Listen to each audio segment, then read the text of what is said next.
Breaking news po. Nako po, si Auntie Claire may pasabog. Tila nadulas na naman. Tatakbong senador. Hala ka, totoo kaya ito mga kababayan? Ito kasi ang usap-usapan na si Auntie Claire ay malakas daw na isang ticket sa 2028 para tumakbo sa mataas sa posisyon. Nako po mga kababayan, mamaya sasabihin natin itong pasabog na ito. Panoorin muna natin ang video. Nako mga kababayan, ang daming mga comment sa comment section. Sa Auntie Claire, tatakbo daw na senador. Sino ang kanyang presidente? Yan ang abangan nyo mga kababayan. Nako po, eto, bago ko ipakita itong video ni Auntie Claire, may ipapakita ako sa inyo. Nako, magugulat kayo ang line-up. Nako po mga kababayan. Mga kababayan, itong post na ito sa FB ay hindi po opisyal na kandidatura ng grupo ni Auntie Claire. Ang tambalang gigiba daw kay Sara, ayun ang tambalan ng pag-asa. Batas ay batas. Ang magiging presidente ni Auntie Claire, si John Vic. Ang vice president, ang kuya niya, si Boying. Nako mga kababayan, basahin muna natin ito mga kababayan ko. Nakakagulat na pasabog ito. Pangmalakasan na ito, todo na, wala nang atrasan. Ang pangbato ni BBM, hala ka, ito ay opisyal na sample lang ito. Anong masasabi nyo? Mga loyalista sa patas sa pagbibigay ng komento, ito na ba ang pangkat na tatalo sa super team ni Inday Sara at Senador Rodante Marcoleta? Abangan ang line-up. Ayan mga kababayan. John Vic Rimulya for President, Vice President, si Boying, yung 12 senators, itong si Martin, sino itong isa? Basta si Auntie Claire, ayan pangatlo, si Attorney Gadon, si Nicolas Torre, si Abante, si Recto, si Tito Soto, si Tariela, si Gibo, si Marcos, Magtatay. Mga kababayan, grabe ang lakas ng line-up. Ano naman ang sinasabi ng mga komento, mga kababayan ko? Grabe, 99K. Viral po mga kababayan, 99K ang reaction. Tawang-tawa sa lineup na ito. Tapos ang komento 27,000. Tawang-tawa. Ito po mga kababayan. Kung noon ay galit na galit kami sa inyo, ngayon naman ay tawang-tawa kami. Mabuti yan para maging masaya naman ang mga Pilipino kahit papaano meron kaming pagtatawanan araw-araw. Mga kababayan ko, grabe mga komento. Wow, ganda ng line-up. Pag hindi nanalo, alam na may dayaan na nangyari. Line-up for firing. Nako po, Devil Syndicate is one picture. Hala ka mga kababayan. Grabe si Albert Domdom. Grabe mga komento. The King and Queen Corruption. Wala yan kayang-kaya talunin ni BP Sara yan. Kahit nag-iisa si BP Sara, kayang pabagsakin. Yang ganyang kalakas ang BP Sara namin na puro Sara. Kapag nanalo yan, dinaya. Grabe, 300 yung natawang-tawa. Kulang isa si Saldi ko para perfect. Naku po, I'm sure tatakbo sila kung pupunta saan. Ang hindi natin alam sa Inidoro. Naku po mga kababayan, grabe mga komento. So yan po ang pasabog. Totoo kaya natatakbo sila mga kababayan ko? Totoo kaya yan? Ano sa tingin nyo? Mga kababayan ko, tatakbo po sa Auntie Claire? Tignan natin kung sasabihin na Auntie Claire. Sabi kasi, ewan ko kung totoo. Pakinggan natin ang press con na ito kasi nga, merong importanteng pasabog si Auntie Claire na ikagugulat ng mga Pilipino. Tatakbo yata sa pagkasenador kasi may viral sa FB. Totoo kaya ito? Naku po, pakinggan po natin. Binabanata na naman niya si Sara. So, ibig sabihin, ito lang yung sabi ng mga commentator ng mga political observer. na si na si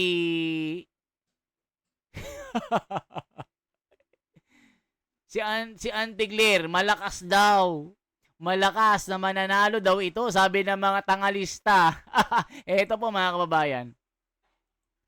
Wala sa lang, Yusek. Para sa reaksyon sa patuloy na depensa ng Duterte camp kaugnay ng continuous claim that the ex-president was kidnapped. Tayo nga po'y lubhang nagtataka dahil patuloy nila itong ginagawang naratibo. At ang purpose lamang nito ay sirain at ibagsak ang imahe ng ating Pangulo. O mga kababayan, ano masasabi nyo dito? Ito ba ay paninira lang kay BBM? Ito ang mga sinasabi ng mga naniniwala kay Sara at Tatay Digong? Hindi ba hindi ba nila kinidnap ito? Hindi ba ito labag sa ating soberanya? Ito ba ay dinaan sa lokal na hukuman ng ating bayan? Nilitis ba si PRRD? Di ba hindi? So, ibig sabihin, kidnapping yon. Yan ang sabi ng mga political observer dito, mga kababayan.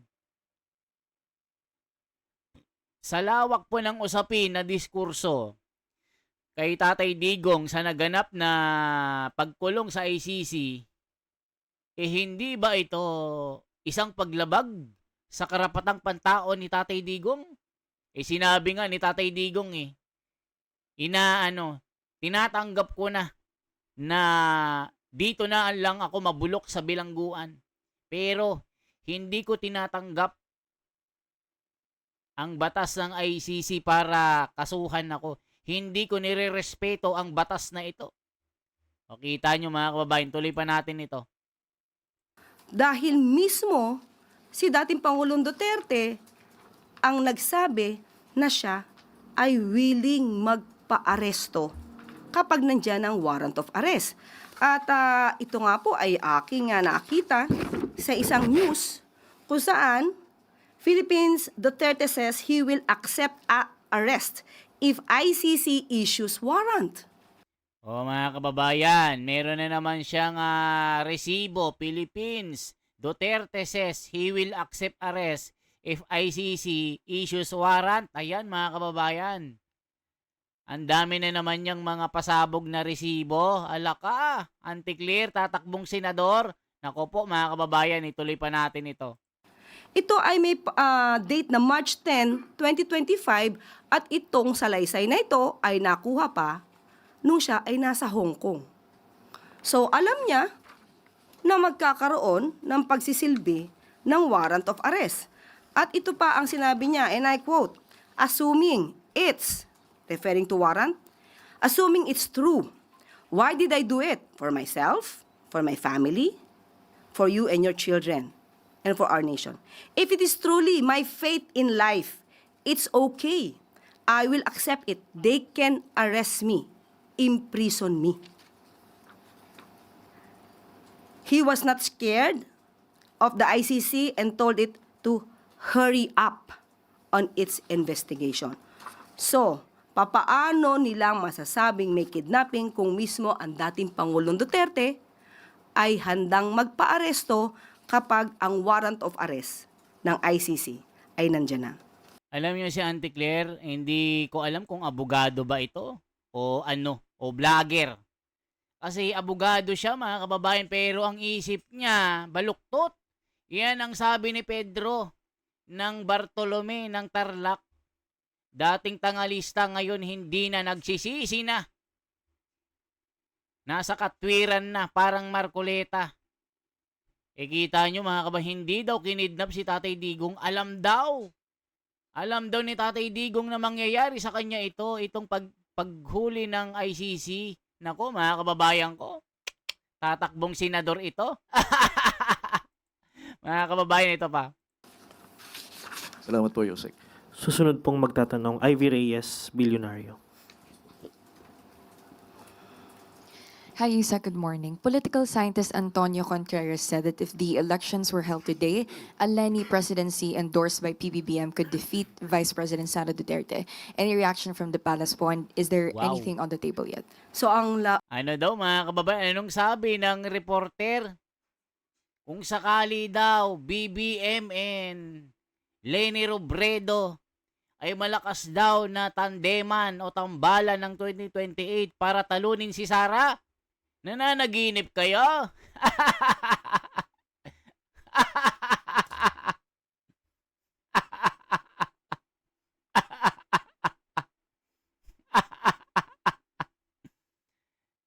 Natawa ako dito mga kababayan. Tandem ni Leni at BBM, tatalunin si Sara.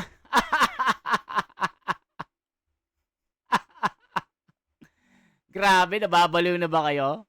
lumalabas sa opinyon ni Professor A Lenny presidency endorsed by PBBM could defeat Vice President Sara Duterte. Any reaction from the palace po? And is there anything on the table yet? So ang lumalabas sa opinyon ni Professor Antonio Contreras ay ex or former VP Lenny versus VP Sara. So ang lumalabas ay aksyon versus bakasyon, nagtatrabaho versus hindi nagtatrabaho, pro-Philippines versus not pro-any country. O, kita nyo mga kababayan. Eh si Madam Leni daw, todo trabaho. Samantalang si Sara Duterte, todo bakasyon. Si Madam Leni daw, pro-Philippines. Pero si Sara, pro-China. Eh ano sinasabi niya? Hindi niyo mabanggit, pro-China daw. Naku po, anti-clear. Senador yarn. Sige, tumakbo kang senador para may tingnan natin kung manalo ka. Suhestyon na igagalang. Patawad, pero hindi napapanahon. And may reaction po ba ang palasyo sa opinion ni Prof. Contreras na the Dutertes are in panic mode? That's why the Vice President made an early announcement to run for 2028. Kung ganyan po ang pananaw ng isang political analyst kagaya po ni Professor Antonio Contreras, yan po ay igagalang natin na opinion. Pero sa pananaw po ng Pangulo, katulad ng ating sinabi kanina, kung anuman ang dahilan ng Vice Presidente sa kanyang pag-aanunsyo, it doesn't matter. It doesn't matter at all sa ngayon.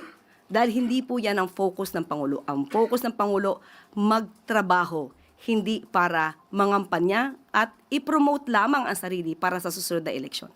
Wow, mga kababayan, BBM daw trabaho ng trabaho, hindi na natutulog, trabaho ng trabaho. Trabaho ng trabaho. Nasaan ang output, nasaan ang production?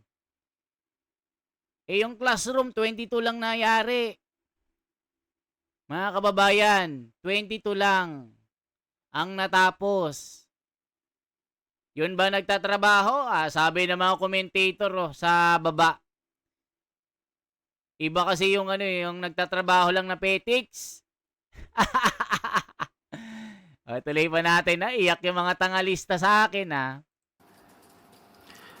Susunod pong magtatanong, Heidi Sampang, FEBC. Good morning, Yusek. Other matters lang po. May movement na naman po sa presyo ng mga produktong petrolyo, possibly next week. Kung sakali po, pang 8th straight week na po ito ng oil price hike. Ano po ang posisyon ng palasyo sa mga petition po ngayon para sa fare hikes ng mga drivers at operators na inaaral din po ngayon ng LTFRB? May bago po bang directive ang ating Pangulo hinggil po dito?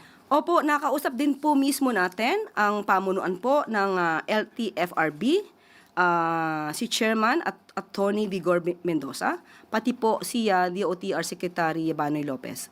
Sa ngayon po ay may hearing na nagaganap, pinag-aaralan mabuti kung magkakaroon ng fare hike.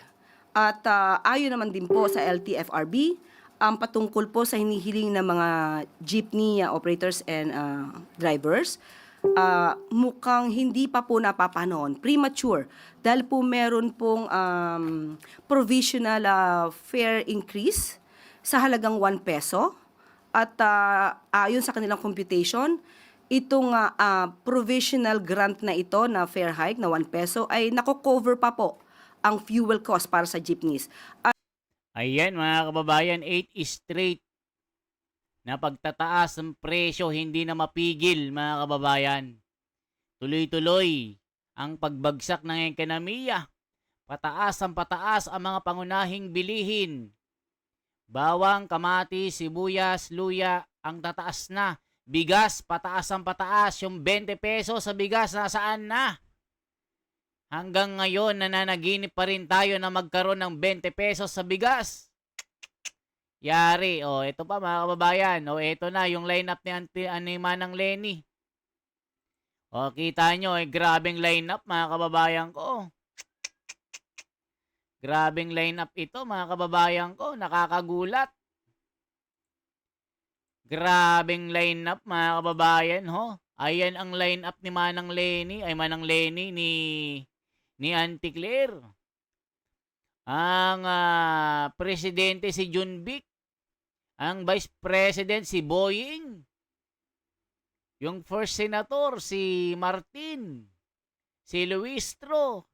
Si Auntie Claire, si wag bobo, Attorney Gadon na nadisbar, si Nicanor, number 1 na promotor sa pagdakip kay PRRD, si Benny, itong si Mr. Taxman, yan, si Tito Soto na abogado, filingero, si Tariela na binubugaan lang ni Marcoleta, itong si Chodoro, ayan, at si Sandro, ayan at BBM. Nako po mga kababayan ko.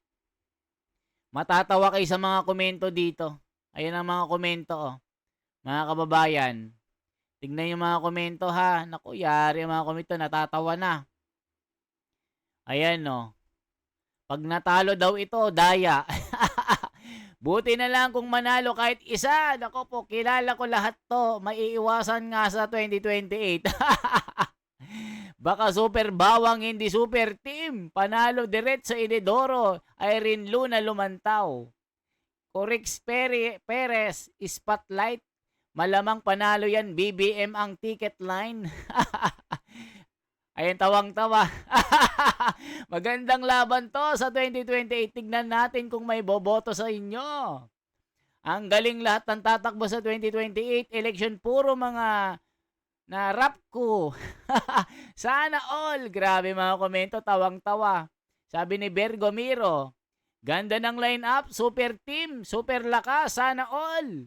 Auntie Claire, pang senador. Nawis na Cara David, lahat yan, nako po. Kung sa Tong It's pa pwede to, ilaban, pero sa 2028 election, inidoro kayo. Mga kababayan ko, ang tindi ng banat, no? Anong masasabi nyo sa lineup ni Auntie Claire? Ito mga kababayan ha, may survey kasi kung sakali man na tumakbo ang lineup na ito, ay parte lang po ng isang diskursong pangpolitikal at hindi ito opisyal na pangalan ng mga kandidatura ng mga partido. Wala pa po mga sinasabing mga deklarasyon. Ang tanging opisyal lang na deklarasyon ay si Sara Duterte at wala pa siyang napipiling sino ang kanyang magiging makakatambal. Si Marcoleta ba? Si Robin ba? O si Bongo? Mga kababayan, sino ang gusto nyong pipiliin? Marcoleta, Bongo, o Robin Padilla? Or itong si Manang Aimee? Pero sabi ng iba, delikado si Manang Aimee. Baka magaya kay BBM na tutuklawin si Sara.